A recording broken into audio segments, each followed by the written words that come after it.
Schlesinger as well. Oestersund is ready to go, 27-year-old. Of course, the mass start Olympic champion. He knows all about pressure, and it doesn't usually affect him. So he should be a hot favourite to win this one. But so many things happen in the relays. There'll be most of the crowd wanting Moravec to come through and claim the victory for the Czech Republic. Oh, this is great news for the Czech Republic. Well done, Schlesinger. Moravec, just to do his normal. He's skiing fast, he shoots well these days. Nice to see the takeover athlete just getting a bit of speed underway. It can be risky, but Svensson knows that it can save a lot of energy. I think the Czech Republic lost a couple of seconds there, and Norway start that last leg with 25 seconds to make up. And good work from Bjørn, the youngster, to come through and keep them in contention. Now, what is the gap between 3 and 4? Certainly has taken the wrong turning. I saw him looking left and right. That is unbelievable, unacceptable at his level. He should know where he's going. He'll probably say, why aren't the signposts in Ukrainian? Arrows usually tend to be universal. That's, how embarrassing is that? Not only has he lost time, he's lost 4 positions. He was ahead of this pack. Now Semenov has a lot of work to do to close in on this pack. Well, he'll have a tough talking to tonight, that's for sure. Yeah, what a shame. That's a real shame for the Ukrainian team. Now find themselves a minute and 11, and they could have been within a minute of the leading teams. Here we go for the local team, and it's a man who really came through and made his mark last year, Freddie Lindström. Is he going to start this season like he finished last year?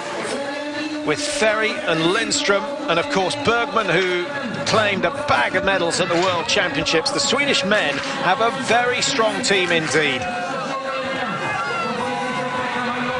I think Lindström, we saw him win, he's got 1 World Cup victory to his name. I think he's going to add another 3 to that at least this winter. This winter? I do. It's when you've got that confidence, he's got that ability now. He knows he can win the races. He had 2 second places as well. Well, as we look at the standings at the moment, remember that's 3 legs completed, 1 to go here in Oestersund. Mike, what everyone wants to know is how many World Cups Bjørn is going to win this year. You know, last year's prediction wasn't too hot, to be honest. I can't remember. I said he'd win 1 last year, and he won 1. I think Bjørn will take 3 or 4 this season. It's a tall ask at 39-year-old, but I really believe he's going to be winning again. No, I'll give him 1. I'll give him 1. We write him off every year, and he always comes back to prove us wrong. Everyone hoping that he gets closer and closer to that 100 World Cup wins marker, but it's getting tougher and tougher with every season, not just the age, it's the newcomers coming into the sport. Svensson was first, and now there's just a bag of them. And of course, if you want a World Cup win, you've got to beat Martin Fourcade, and he's been shooting very well. His skiing wasn't too good over in Gällivare. He'll be disappointed. He took part in the cross-country World Cup. What, some 1 minute 25 behind, 47th position. He will not be happy with that. Now, at the exchange, Russia had a 16-second lead over the Czech Republic and a 25-second lead over Norway. They're over a minute clear of Germany, so I don't think they're feeling that they're any threat. 16 seconds has grown to 16.4, nothing significant. I suspect Svensson has closed a little from 25 to 21.4. He set out on a mission. For a tall, strong athlete, he's got such a lovely, short, sharp tempo when it comes to the steep climbs, and then he relaxes very easily on over the top of the hills, getting pushed but not overstressing himself.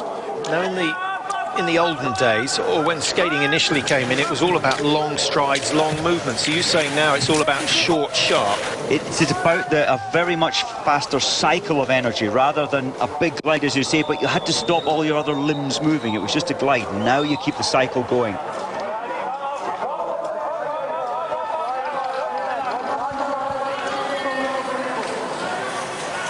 Well, the atmosphere building here in Oestersund, they generally get good crowds, and well, some of the seasons we've been up here, it's been minus 20 and right on the limit of safe racing. No danger of that this weekend, although the temperatures further east are due to drop to about minus 25 tomorrow and Tuesday. I think we might just get away with it, but maybe later on in the week we're going to see the thick gloves and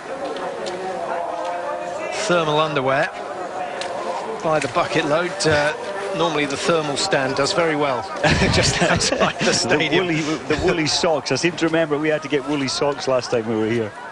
Commentary booth with the big opening down by our feet for the cables. So Svensson draws up alongside Moravec, and he just resigns himself to tucking in behind. I think Moravec would have expected this with the name Svensson behind you and only a few seconds. In fact, surely Moravec will let him go past, actually. He's got to race his own race, hasn't he, at this stage, Mike? He doesn't want to get involved in a duel with Svensson coming in for the first shoot, because all it will mean is that he misses targets. Now, the Russians with a lead, and exciting times for them. The World Championships in Khanty-Mansiysk were nothing short of a disaster for Russia. We saw a lot of changes in the coaching teams, and now they're starting to rebuild, but running out of time as far as Sochi 2014 is concerned. Ustigov Patrick, he pushed himself so hard up the final climb. He has calmed his pace down now, just releasing his rear snow cover. Very quick drills. Remember, the Olympic champion in the mass start discipline, one of the hardest, perhaps the hardest event to win. And he shot 20 out of 20 on that occasion. If he's going to miss one, it will be number 5. No mistake. Good shooting from Ustigov, just in time for Svensson to see what he's got to do. The pressure now on Norway and the Czech Republic. Always nice to see that first target go down, Mike. It is, and Svensson, he doesn't get flustered. Moravec's taking more time than usual. Is he just saying, let's make sure of a podium? I think he's just playing it comfortable and safe. He's not changing his routine nor his drills, which I think is very, very mature thinking. Well done, Moravec. Prone shooting used to be Moravec's his problem.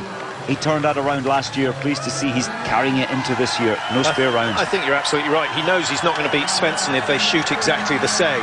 His chance of beating Svensson is to stay as close as he can, but don't miss any targets himself. And, of course, he'll also be trying to hold off Sweden, Germany, France. De Lorenzi, Italian, closest to the camera in 4th place, but he's missed the first 2. Simon Schempp shooting for Germany. He's done well, 3 out of 3. And France going well. That's a very good shoot from Alexei Burf, who clears 5 and keeps them in with a chance of getting on the podium should any of those 3 leading teams make mistakes. Schempp is clear. Now the Ukraine, are they going to come back in to challenge for a minor place today? De Lorenzi, he's got 2 shots left, 2 targets standing. He has to get them. He has to take his time with it as well. I think this is Lukas Hofer actually on the last leg for Italy, Mike. He's got 5 anyway. Whoever it is, I think it is Lukas Hofer. It is Hofer, beg your pardon, yeah, yes, there he is. Of course it is. So Sweden, 2 more targets missed. I think they're just they've thrown caution to the wind. Freddie Lindstrom just trying to get a respectable result, but those 2 missed targets will cost another 20 seconds, and they're going to be at least 2 minutes behind at the start of the penultimate lap. I think Lindstrom, he had to put all the money on the table. He pulled back 11 seconds on that ski lap, which put him in an uncomfortable place for the shooting in the prone. Well, it's still 25 seconds between the first 3 teams, but positions 2 and 3 have changed, with Norway going ahead of the Czech Republic. This is the shooting from Ustigov. Well, that last shot was fairly central, maybe a tiny bit right, but good shooting as a whole. Not a whole lot of joy nor reaction there, but that was beautiful shooting. Fast, no pause whatsoever within the flow of the 5 shots. But how much harder is that final shoot than the last prone? It's hard to describe. He can't but think that this is a potential victory. First World Cup of the season, Olympic Games coming up next winter. The Russians have invested so much money in this year being successful for men and women in biathlon. Of course, we've got a pre-Olympic World Cup coming up this year. We've also got the World Championships, as we mentioned before, in Novo Mesto in the Czech Republic. So an exciting season. Now, 19 seconds, the margin initially. It's been cut by 6. Svensson working very, very hard on the uphill again. And Moravec was 25 seconds behind at the start of this final lap. Is Oestersund beginning to tire, or is he just deciding to ease up before the final shoot? I think it's more likely to be the latter, but he's got to be very, very careful, because if Svensson gets anywhere near him, Svensson is one of the best sprinters in the world of biathlon. It's crunch time in the first Biathlon World Cup of the season. Russia versus Norway versus the Czech Republic. And over the last couple of years, the minor teams have had a taste of glory. Slovenia it was down in Ruhpolding at the World Championships, claiming the silver medal. This time it is the Czech Republic, and they deserve it, Mike. Particularly Moravec and Schlesinger, who've been around for many, many years. But take nothing away from Vitkova and Sokolova, who took the first 2 legs. They've done exceptionally well. They have, and I think the coaching staff with Andre Rybar, with the men's team, the Czech men's team, he's a very young coach, but a very level head, very good thinking on the structure that he's put together. And he works hard to just keep the team in a very positive mode. And they absolutely respect him. Well, you mentioned Belarus being coached now by Raphael Perret. Can we find out how they're getting on?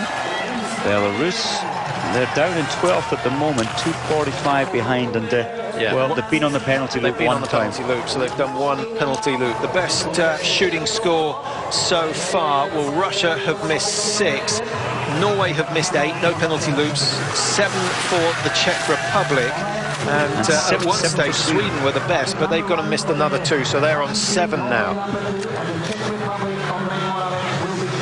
5 out of 5.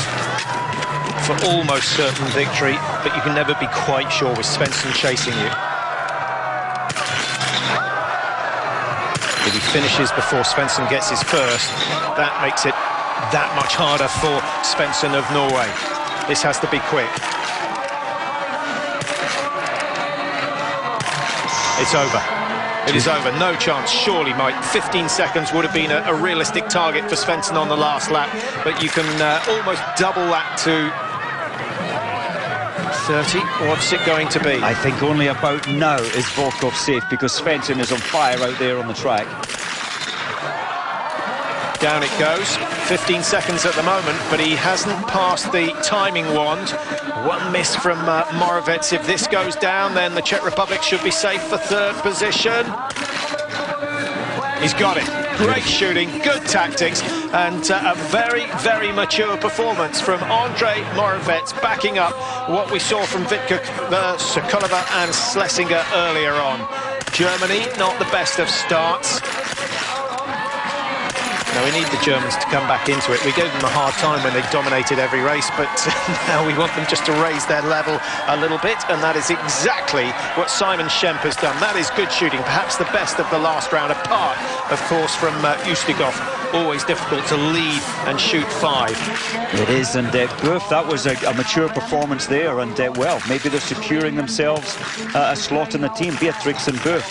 Yeah. Svensson, Mike, 29 seconds. That's a long way. He's only got 2.5 kilometres. The amazing thing with Svensson, he will be going for that. He'll think, I can still do this. He'll have the timings in his head.